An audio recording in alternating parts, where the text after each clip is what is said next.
Hello everybody, welcome back to my YouTube channel here.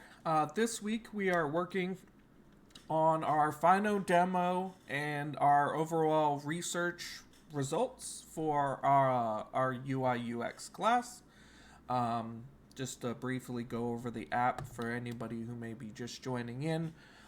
This is SpinDetect. It is a mobile app, and the scope of this app slash project, essentially what I was trying to create was a uniform platform in which Beybladers could, enroll and enlist and sign up for Beyblade tournaments. This app was aimed to eliminate two major stress points from the Beyblade X community, specifically being one, the lack of uniformity of any platform in which hosts tournament data for Beyblade X, but also the sticking point or the problem point of being able to access said app when you're in a location in which your hands may be, busy due to having Beyblades with you, or just general accessibility, right? The scope of this app was to create a one-stop shop platform for Beyblade X users. They could go in, they could see a tournament, they could see what it's about, they can see whether or not the venue is verified and safe. This is actually all based on research here. I want to talk a little bit about that here. Some of these things, going over the process here of creating it, we did our, various levels of research here. And as you can see here, based on mine, excuse me as I gain my bearings back on Lucid here, we do have, under our client and market research, we do have various articles discussing, not just the problems with finding tournaments and organizing them, but also, just how big Beyblade X has become. I don't think people really realize it because they think of Beyblade, they think of the very first generation of it, and that version in the early 2000s was very kid-centric, very plastic-based, for safety reasons. And Beyblade X is more like its mature esports-loving cousin. That's the best way I can think to describe it. But as you can see here, we do have different various perspectives from various, experts within the Beyblade area. On YouTube specifically, we found people like Beyblade Geeks. Zanky is another big contributor. As you can see here, this is our Beyblade Geeks article. Forbes discussed it when they went to the Beyblade X World Championship. More research that, kind of went also into this app was the need for it, realistically speaking. And part of that research that aided in that was seeing things like, as mentioned here, our world class championship, or world championship open age petition. As an example, as you can see here from Reddit, there's plenty of people, interested and upset with Hasbro for, kind of locking a lot of the tournaments to only X amount of competitors. This is part of the whole where the disconnect comes from, really, for the research for my app, okay? Now, essentially, what this goal, like I said, the goal of this app is to go through what it would be like, right, for an average user of this app. So we're going to talk about a little bit about our user personas here. We have a few personas here, and we're just going to go over them real quickly because I also think that they're important to mention. These are people, like I said, again, these are I picked three types of users. I picked somebody who is a parent of somebody who gets involved in Beyblade X because a part of the big research and effort went into verifying that it is safe for adults and children. Because while I will admit that I do have an urge to try to push for the adult side of Beyblade X, I would never want to leave children in an unsafe environment. I always believe that Beyblade is for everyone, so I would always want to make sure that their voices are also heard as parents. Their children are the ones who go to these tournaments. They should have a say, right? So our first user persona is based on a parent of a child who consumes the product, but also that of a Beyblade X organizer himself. Specifically, this is somebody who works in Canada, who lives in Canada, who is very, I would say, paramount, working with the World Beyblade Organization, or the WBO. And the reason why he got into this is because he saw, like me, that there was a lack of organization and a lack of people willing to step up to make these things, so Beyblade could be more fluent and more open and, easier for people to, get into if, they weren't somebody like me who had been following the product since 2001, I believe. Okay, so our next user persona here, excuse me, I'm still getting used to Lucid Spark here. Our next user profile that used to design the app around would be the American Beyblade YouTuber. This also, I know I put American in here, but I also want to, factor in Chinese Beyblade YouTubers, Australian Beyblade YouTubers, obviously American because I have my friend Azuma here, as well as, Canadian Beytubers, because Canada's Beyblade scene is so crazy right now. They actually have tournaments in, big stadiums. So it's kind of cool that they have that, but it's also kind of weird that despite having those big tournaments, that there's no real uniformity there. So it's just another point, just kind of proving the need for this, this software solution I've created up with. But as you can see, he reports on all matters Beyblade X and Beyblade X related things. He also talks about Beyblade's previous iteration, Beyblade Burst. He has no kid. And he goes to regional, local, national events. Okay, he's very open to it. He's very conscientious about, things that comes in terms of safety for other stuff like that. I wouldn't say he's a very extroverted person, but we agree a lot about, what the Beyblade community needs. And I specifically reached out to this person. And I proposed to them 2 specific apps when I was creating the concept for this. And I said, which would you rather see? Would you rather see an application that allows you to track parts from winning tournaments? Or would you want to see an application that would allow you to sign up and all your friends to sign up and have all that concise knowledge? And what he actually conveyed back to me was that he would prefer to cut out all of the tension of the sign-up, sign-in process. So that is a pain point that he wants us to address. I specifically asked him what he would like, for it. And we'll get down to finally our casual person here. Now, this is a casual female blader. I will admit, this is my wife. She is casual because I dragged her into it. But she does attend local events with me where they are. We do not have kids, but she does want the community to grow. She's excited to see more stuff because, that's just perfect time for her to push it and go, hey, why don't you go compete at these events and stuff like that? You have all these Beyblades, right? So she's always pushing for me to attend events and to have fun. She's always excited to go to these events herself. She wants to see more closer tournaments because I believe that the most recent tournament that we had anywhere near in our area was a big one in Georgia. We live in Central Florida, so that's quite a drive away. She wants to be able to have more advanced notice of these things. So some of the functionality that we included in this application, and we'll get to that, is the ability to set reminders or set up notification icons for tournaments that may be held regularly, such as local events that may be held every Sunday or every other Sunday, as an example.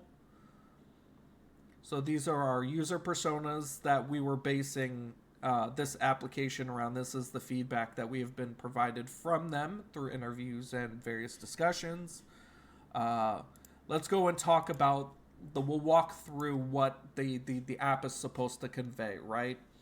So first of all, the user's frustrated. They're trying to find tournaments. They have to fight through all the chatter of out-of-date Facebook groups or Discords that haven't been touched in years. And then he comes across an app. He finds SpinDetect. The user uses it.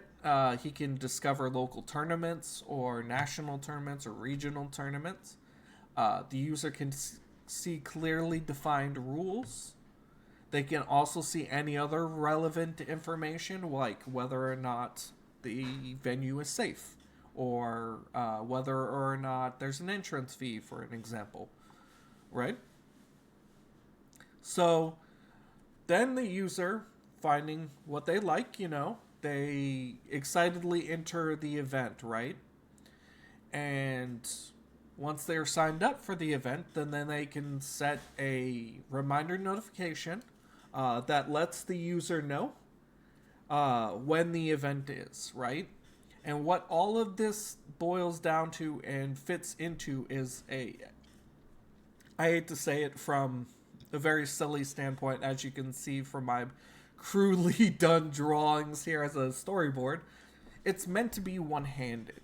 And the number one problem that I think that is not really discussed, but is a major beneficial point of this app, is its usability and its entire belief that it should be used only by one hand. And the reason why, as you can see here, and I can show you here just in a second, there's a lot of stuff to carry around in Beyblade, right? You've got stadiums, you've got the launchers, you've got, the actual bays themselves, and for emphasis, I can show you myself.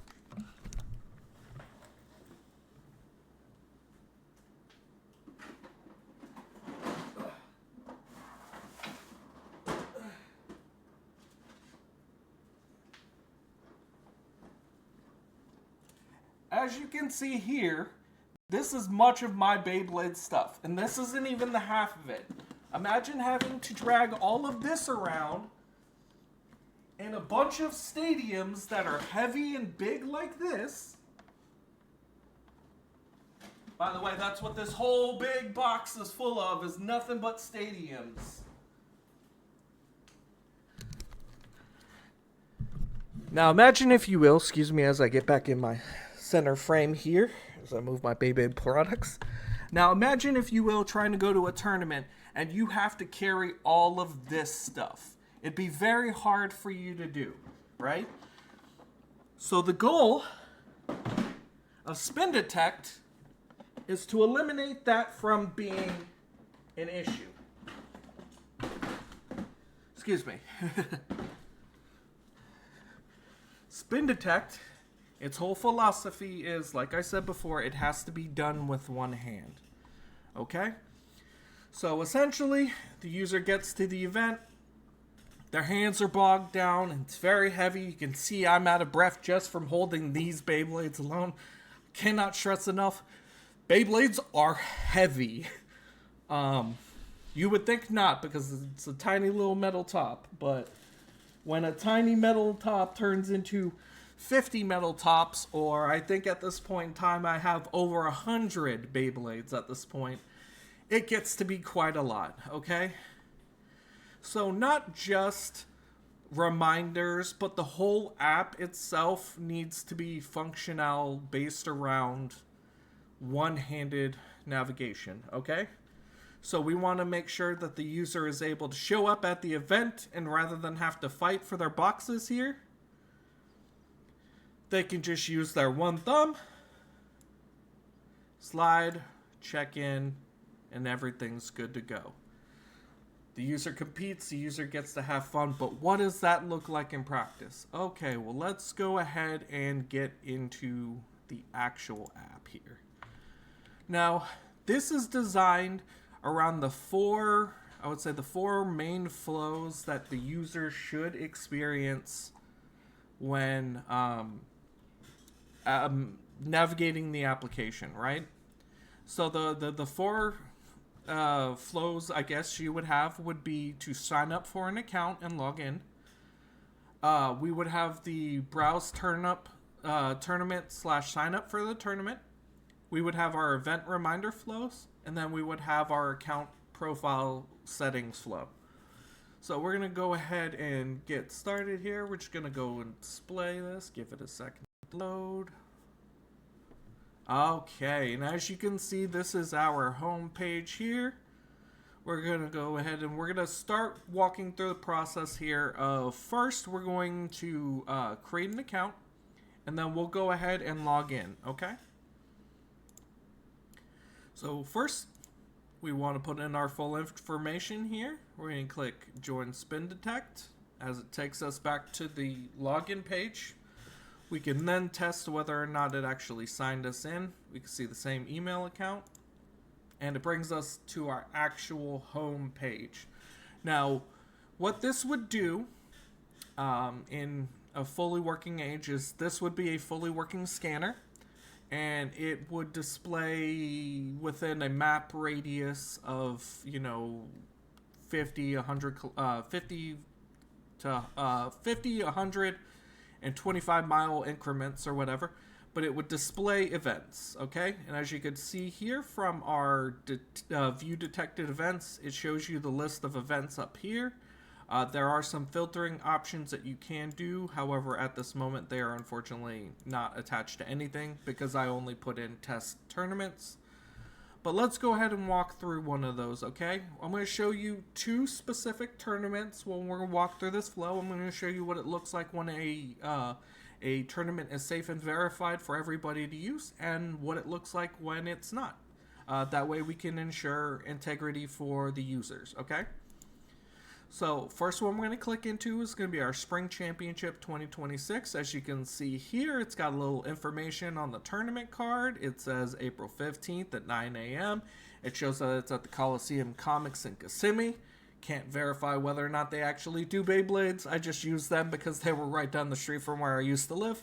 As you can see here, there's 12 spots left for the event, and the entrance fee is $45 to enter. So let's go and view more information about this. Let's say you want to sign up for this. You're like, oh, okay, sick, awesome.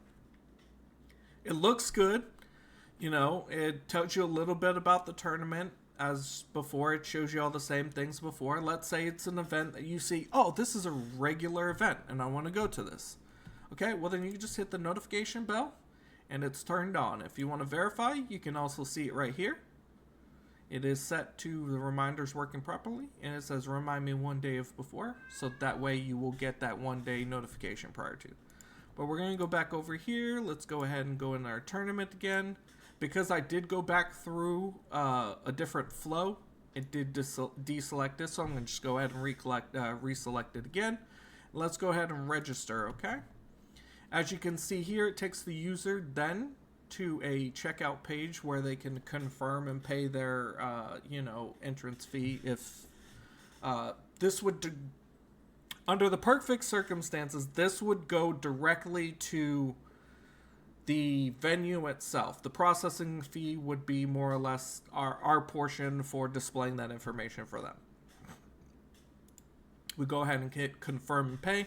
And as you can see here, once it is done, it does pop out a confirmation number to show the user that they have signed up for this event. Okay, but let's go and see if that actually popped up here. As you can see here, it is confirmed in the upcoming tournaments. Okay, so let's go back to our alerts. You can see that it's there. Let's go back to our browse, and let's go and take a look now. We are going to take a look at the not safe, venue. Okay. Now keep in mind, There are many reasons in this application why I personally would mark a venue as unsafe or not safe venue. I know it says safety and you imply that it only means safety. However, this is a general flag that I put there for locations that say may not be verified to actually host Beyblade tournaments. Maybe they're a safe hobby shop where you could go and play games. However, maybe this location has never been verified as safe by the users. Because this is verified and marked safe by users. It is up to the users themselves to report these things. But let's say, if it was the first time they ever ran a tournament at that venue, even if they are safe, they may get marked as an unsafe venue. This is only, like I said, is only based on users' things. So if they don't know, it could get things flagged as not being safe. That being said, once you go into the full details, there is an assumption and risk liability release, and you cannot proceed past this point until you accept the release. Because if you do not accept the release, let's go back into our events here. As you can see, it is grayed out. You cannot sign up for this event unless you accept that you acknowledge that it may be unverified. And in the nomenclature here, it does say, I acknowledge that this venue is unverified. By registering, I am assuming all personal risks and release SpinDetect, aka me, from any liability regarding any safety or property at this event. I felt that this is the best way to cover myself legally if this app were to, ever hit the market. I think it's very important to care about the safety of the users of my app, but also at the same time, I'm not going to be able to attend every event and personally verify whether or not these events are safe. So that's why it is up to the users to themselves to verify and help me verify these things. That way I can be better at, reporting that and reflecting that on each, event that may be hosted on the platform. But yeah, as you can see here, we go through the same flow. It shows you here on the confirmation page, it shows a waiver signed. And it gives you confirmation as it did before. And then we can go back through Orlando Open Circuit and just do the same thing again. Boop, boop, boop, and look. All of them properly register, and not only that, but as you can see here, like before, everything, well, Spring got properly associated, but you can, in fact, sign up for all of the events for each of them. So we have ourselves a regular verified one. We have ourselves not verified, but then we have ourselves an unsafe verified one.